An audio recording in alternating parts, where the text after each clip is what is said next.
السلام عليكم ورحمة الله. اليوم راح نحكي عن محاضرة السادسة GIT الجاستريك موتيليتي. طبعا ديك المحاضرة كان حكينا عن الجاستريك سكريشن وعن السيلز والجاستريك جلانس بالتفصيل. اليوم نحكي عن الموتيليتي. Motor function of the stomach are: number 1, storage large quantities of food; 2, mixing of the food with gastric secretion; 3, slow emptying of the chyme. What is the chyme? The chyme is the mixing of food with gastric secretion forming a semi-fluid or paste، يعني مثل المعجون، هذا نسميه chyme. فأحد الفانكشن مال الموتور function of the stomach هو slow emptying of this chyme into the small intestine. إذا عندي ثلاث فانكشن أساسية. أول شيء storage، إذا إحنا أكلنا كمية كبيرة من الطعام ممكن أن تخزن. وثاني شيء mixing، راح يخلط هاي الموتيليتي مال الستومك، راح تعمل mixing of the food with the gastric secretion forming the chyme. ثالث شيء slow emptying of this chyme to the small intestine at a rate suitable for proper digestion and absorption، بنسبة أو بطريقة ملائمة لحصول proper digestion، يعني عملية هضم صحيحة، and absorption by the small intestine، وامتصاص صحيح. نجي على storage function. The stomach when it empty its volume about 50 ml in diameter، يعني إذا نتخيلها 50 ml لو كانت فارغة، يعني only larger than the small intestine، شوية أكبر من small intestine. But when the food enter the stomach, the fundus and the upper portion of the body relax. قلنا راح يصير عندنا يجينا receptive relaxation من يبدي الستريتشنج من الإسوفيغاس ويستمر إلى اللور إسوفيجيال سفينكتر، وراح يستمر receptive relaxation، فهون راح يصير relaxation، فمن يدخل الطعام راح يصير بيها توسع أكثر. فالستومك فوليوم ممكن تزيد بالتدريج as much as 1 to 5 لتر. إذن هي فارغة 50 مل وهي ممتلئة من 1 إلى 5 لتر، ففرق كبير. وهذا طبعا أكو personal variation، ناس ممكن تأكل لتر وناس ممكن تأكل ل5 لتر. Receptive relaxation mediated by vagovagal reflex from the stomach to the brainstem and back to the stomach. The pressure inside the stomach remain low until limit، راح يبقى لأنه هي قابلة للتمدد. أي جسم قابل أن يتمدد راح يبقى الضغط في داخله أقل. The newest food lie close to the esophageal opening. The older food lying near the outer wall of the stomach. Older food lying nearest the outer wall of the stomach. يعني الطعام الجديد اللي هسه أكلناه راح يكون قريب من الاسوفيجيال opening. الطعام القديم راح يكون قريب من البايلورس. الميكسينج شلون يصير عملية ميكسينج؟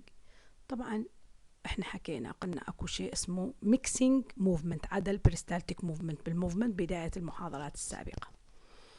الجاستريك جلاند present بالentire enteric wall of the body except narrow strips along the lesser curvature، ما عدا اكو خط بالليسر كيرفتشر ما بينه جلاند، البقية كلها بيها هاي الجلاند اللي حكيناها بذيك المحاضرة. secrete digestive juice which come into contact with that portion of the stored food lining against the mucosal surface of the stomach. weak peristalsis constrictor wave نسميها mixing wave.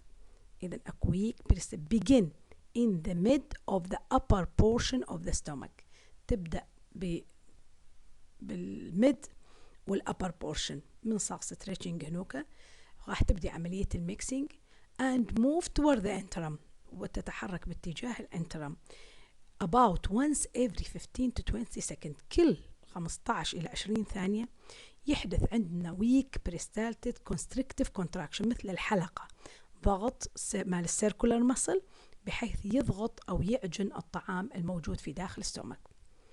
بما أنه هي تجي كل 15 ثانية تحصل هاي الويف، فتحصل 3 to 4 times per minute.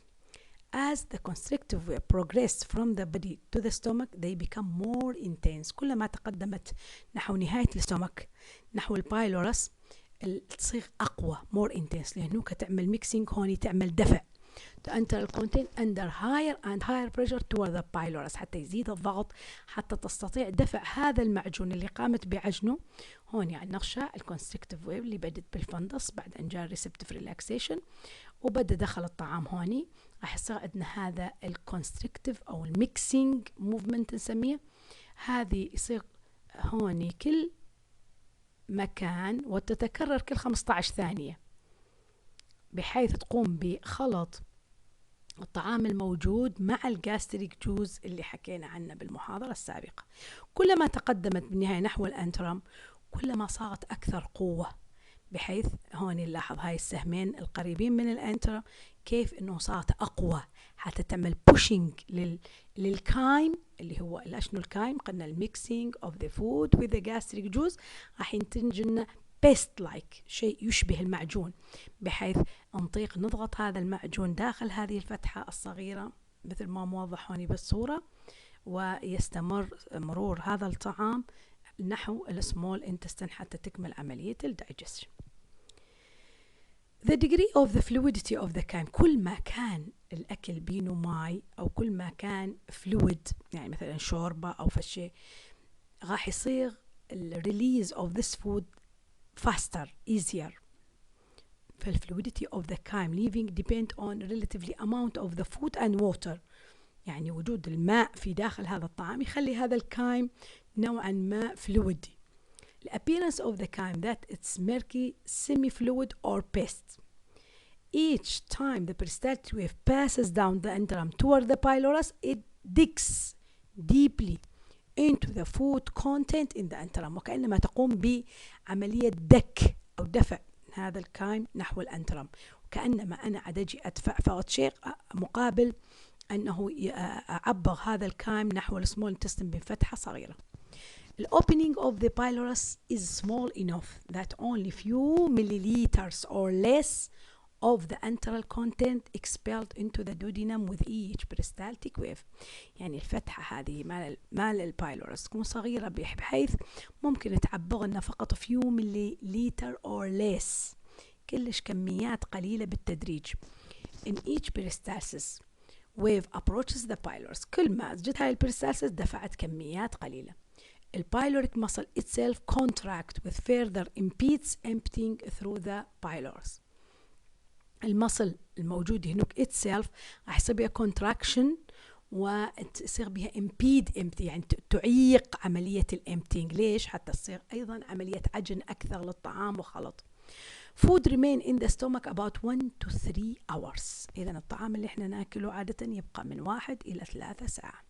كيف أنظم هاي العملية مع هذا الموفمنت وهذا الدفع للطعام بالتدريج وبنسب يعني مرتبة بحيث تكمل عملية الدايجيشن بالسمول انتستين.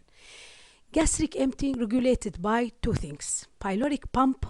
شنو هو البايلوريك pump؟ اللي هو intense peristaltic contraction of the stomach antrum that pump the chyme from the stomach into the duodenum. وكأنما pump بالضبط نفس البامب اللي يعني ندفع به الهواء. احنا هذا البامب راح اكو contraction يدفع نحو هذه اول شيء اللي هي تدفع نحو فتحة الدودينم. Number 2, under normal condition السفنكتر open enough for water and other fluid to empty it from the stomach into the duodenum with ease. يعني هو يعبغ الماء ويعبغ الفلويد يعني إن هي الفتحة كلش صغيرة فما تعبغ غير الماء والفلويد. Decrease in the tone قلة الكونتراكشن بالنقطة الأولى of the pylorus. Increase gastric emptying يعني كل ما قلل عفو هون نحكي عن التون يعني شنو ايما تون التون مال البوابة كلما قل التون مال هاي البوابة كلما صار الجاستريك امتيك أكثر. stimuli from the stomach أيضا نيورال وهرمونال decrease the pyloric tone increase emptying. كلما قل التون في هذه البوابة سواء عن طريق النيورال أو عن طريق الهرمونال يعني سواء عن طريق النيرف أو عن طريق بعض الهرمونات كلما قللت التون كلما زيدت الامتينج. زين الجاستريك فاكتور ذات بروموت امتينج أنا قلت الأشياء اللي تحدد الامتينج تو ثينك البامب والتون.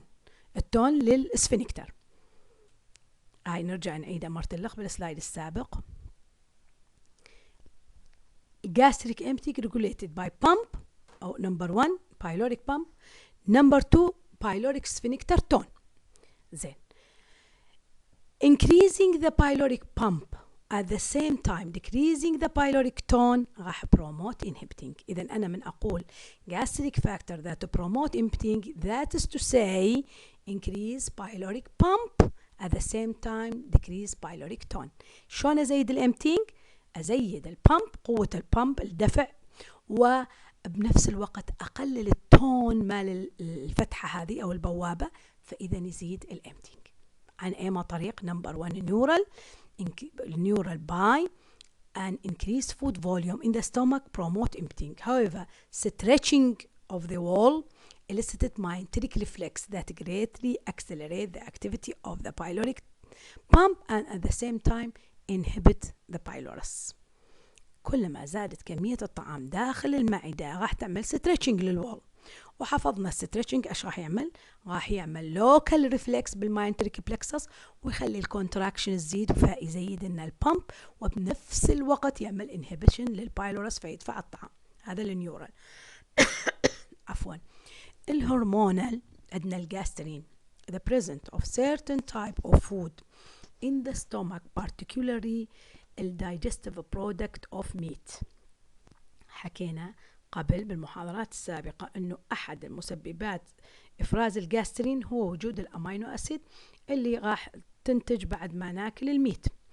This will elicit release of gastrin. الجاسترين من الانترال ميوكوزا. This has potent effect to cause secretion of highly acidic gastric juice by the stomach gland. الجاسترين هو أحد مسببات زيادة الامبتينج.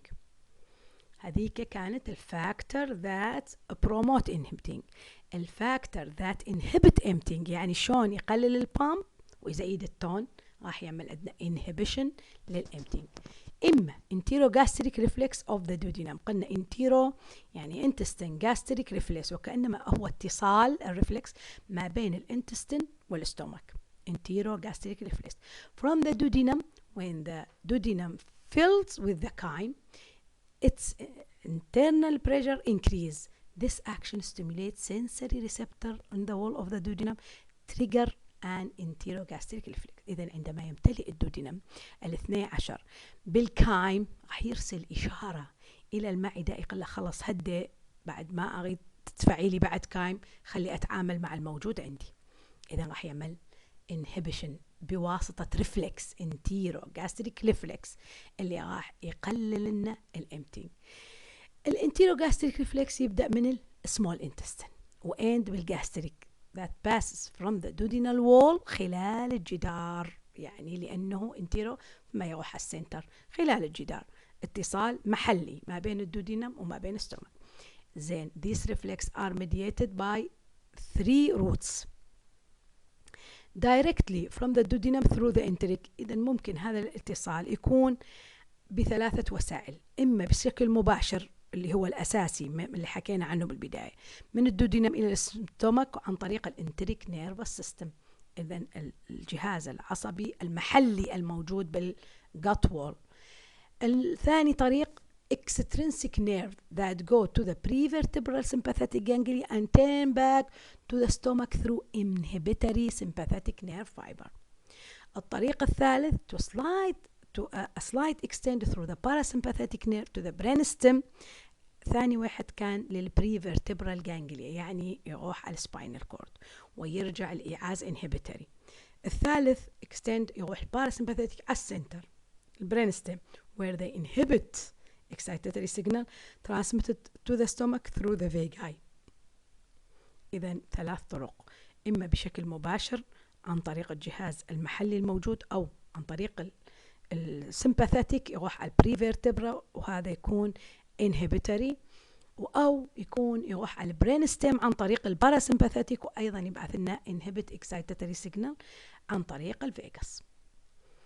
زين هذا كله كان النيورال.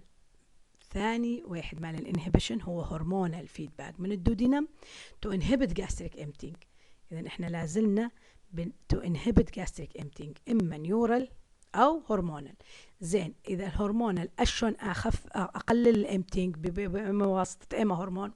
If the chyme entering the intestine is fatty, the intestine will release different hormone from the small intestine. In turn these hormone راح تعمل عندي inhibition. Inhibit the pyloric pump at the same time increase the strength of the constriction of the pyloric sphincter. هذا الانهبيشن. من هاي الهرمونات the most important one cholecystokinin, which is released from mucosa of the jejunum in response to fatty substance to the chyme. Other hormone secretin, which is secreted in response to gastric acid, gastric inhibitory peptide released from the small intestine in response mainly to fat in the chyme and to less extent to the carbohydrate. إذا أنا صار عندي 3 هرمونات تعمل inhibition، اللي هو أول واحد الكوليسيستوكاينين، ثاني واحد السكرتين، ثالث واحد الجاستريك انهبيتوري بيبتايد. الكوليسيستوكاينين والجاستريك انهبيتوري بيبتايد هذول ينفرزون نتيجة وجود فات في الطعام. السكرتين نتيجة وجود أسيد. كلهم يعملون على أن يصير inhibition للجاستريك امتينج. ليش؟ لأن عندي فات، هذا الفات يحتاج له تايم حتى يقومون بعملية الدايجيشن مالته ثم الابزوربشن. إذا الدودينم يحتاج وقت أنه يقوم يتعامل مع هذا الفات، فيقوم يقول للستومك خلاص بقى يعمل انهبيشن لهذا خلينا نقول للكايم اللي جايين من الستومك. Since the fats are effective in the inhibitory gastric emptying, some people drink milk cream or even olive oil before cocktail party. The fat keeps the alcohol in the stomach for a long time, where its absorption is slower than in the small intestine, and intoxicant enter the small intestine in a slow, steady stream, so that theoretically at least sudden rise of the blood alcohol to a high level and consequent embarrassing intoxication are avoided. نتوقف عند هاي الفقرة. قلنا أن وجود الفات في خلينا نقول الكايم اللي ينعبغ على الدودينم راح يعطي إشعار بواسطة الهرمونات وبواسطة النيورال أو هرمونال يعمل inhibit gastric emptying. inhibit gastric emptying. ولهذا بعض الناس تقوم بتناول ميلك كريم، يعني الكريم اللي يطلع من الحليب، أو أوليف أويل اللي هو زيت الزيتون، قبل الكوكتيل بارتي، يعني قبل أنه يدخلون إلى حفلة كوكتيل. الكوكتيل بارتي يعني درينكينج الكحول، فلأنه الكحول تعمل مضاعفات أو embarrassing intoxication لو تناولها الشخص بشكل، طبعا هاي ما موجودين احنا عندنا، وإنما احنا جبنا هذا المثال فقط للتوضيح أنه هذا لو سئل شخص ليش هذا قبل ما راح الكوكتيل بارتي أخذ أوليف أويل، حتى يعمل سلوينج للكحول اللي يشربه، فيصير سلوينج أوف امتينج، يتأخر بالمعدة، ما ينزل على سمول انتستين فيحصل له أبزوربشن. من راح يحصل له أبزوربشن راح تظهر السايد إفكت أو المضاعفات الجانبية لعملية تناول الخمر، فهوني راح يقلل هذا الامتينج، فما تظهر عليه الأعراض إلا بعد تايم معين يكون هو خارج هذا المكان. الهنجر كونتراكشن، آخر سلايد من هذه المحاضرة السادسة. الهنجر كونتراكشن beside the peristaltic contraction that occur when the food is present in the stomach, another type of intense contraction نسميه hunger contraction، وهذا معروف من الجوع، نقول نحن صاعدنا ألم بالمعدة من الجوع. often occur when the stomach has been emptied several hours or more. They are rhythmical peristaltic contraction in the body of the stomach، يعني نشعر احنا بيها الكونتراكشن، نحس بالألم لأن المعدة فارغة لعدة ساعات. when successive contraction become extremely strong, they often fuse to cause continuous tetanic contraction that sometime lasted for 2 to 3 minutes، يعني بحيث تتحد هاي الكونتراكشن مع بعض وتعمل تيتانيك كونتراكشن وتستمر من 2 إلى 3 دقائق. ولهذا الواحد يقول أنا بديت أحس بألم بمعدتي من شدة الجوع لأن صار له كذا ساعة ما كن أكل. لحد هون المحاضرة السادسة خلصت، وأتمنى أن تكون محاضرة ممتعة وجميلة إن شاء الله.